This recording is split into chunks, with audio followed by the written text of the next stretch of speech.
మావోయిస్టులకు సంబంధించినటువంటి అంశాల్లో చాలా కీలకంగా చూడాల్సింది ఏంటంటే, ఇప్పుడు ఈ హిడ్మా ఎన్కౌంటర్ ఏం జరుగుతోంది? వాస్తవంగా 350 మంది అతని అండర్లో ఉంటారు.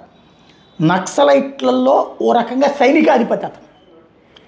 సైనికాధిపతి లాంటి నక్సల్స్కి అంటే ఒక దేశం కింద నక్సలైట్లను చూసుకుంటే, ఎందుకంటే వాళ్ళు ఒక దేశంగా తయారవ్వాలని కదా, అలాంటి దానికి ఒక సైనిక చీఫ్ లాంటి అతను. అట్ ద సేమ్ టైం 7 భాషల్లో ప్రావీణ్యం ఉన్నాడు. అయితే ఆంధ్రాని ఎంచుకోవడం అతని కర్మ, ఆంధ్రాలో షెల్టర్ తీసుకోవాలనుకోవడం అతని కర్మ. అదే కర్మ హిట్ బ్యాక్ అనమాట అతన్ని. ఇక్కడ పప్పులపాలెం సంథింగ్ ఆ ఏరియా ఉంటుంది. అక్కడి నుంచి 4 ప్రాంతాలకు వెళ్ళొచ్చు. అటు ఛత్తీస్గఢ్ వైపు వెళ్ళొచ్చు, ఇటు పక్కన ఒరిస్సా వైపు వెళ్ళొచ్చు, అటు తెలంగాణ వైపు వెళ్ళొచ్చు. ఇట్లా అక్కడికి వచ్చిన తర్వాత ఇటు ఎంచుకున్నట్టు కనబడుతుంది అన్నటువంటిది నిపుణులు చెప్తున్నటువంటి లెక్క. దాంట్లో బేసిక్గా అటు పక్కన ఛత్తీస్గఢ్ అడవులు రాతి అడవులు, అంటే కొండలు ఎక్కిన ఆ చుట్టూ అడవి కమ్మేస్తుంది. మన దగ్గర విశాఖపట్నం ఏజెన్సీ ఏరియాలో అడవులు వచ్చేటప్పటికి ఏటవాలుగా ఉంటాయి, లోయలు ఉంటాయి. పైకి ఎక్కితే కింద ఉన్న వాళ్ళకి కనబడతాం, అలాగని కిందకి దిగుతుంటే లోయలోకి దిగాలి. అక్కడ పైన పోలీసులు ఉన్నారంటే పోతాం. బలిమెల్లో పోలీసులు కింద ఉన్నారు, నక్సలైట్లు పైన ఉన్నారు. అందుకని ఆ రోజున మావోయిస్టులు పోలీసుల్ని చంపగలిగారు. అలాంటి పరిస్థితులు ఉంటాయి. ప్లస్ మన గిరిజనులు ఒకప్పుడైతే మావోయిస్టులకు విశాఖ ఏజెన్సీ షెల్టర్.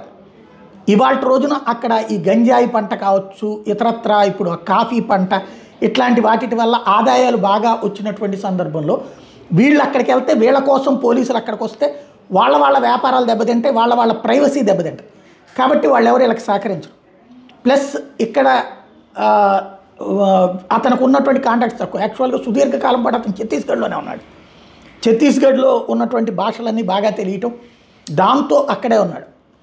అతనికి యాక్చువల్గా చెప్పాలంటే 350 మంది అతని అండర్లో పనిచేస్తారు. 115 మంది, 100 నుంచి 115 మంది అతనికి 3 అంచెల వ్యవస్థ ఉంటుంది.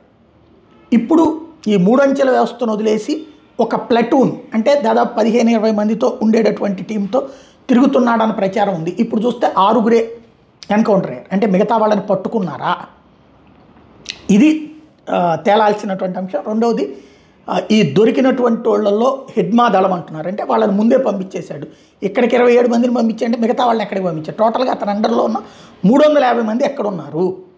అందులో అతనితో కలిసి నడిచేటటువంటి 150 మంది ఎక్కడున్నారు? 115 మంది ఎక్కడున్నారు? అతనికి భద్రత కల్పించేవాళ్ళు. వాళ్ళల్లో ఇప్పుడు విజయనగరం, కాకినాడ, ఏలూరు దగ్గర, తర్వాత విజయవాడ దగ్గర దొరికిన వాళ్ళు ఎంతమంది? ఇది తేలాల్సి ఉంది.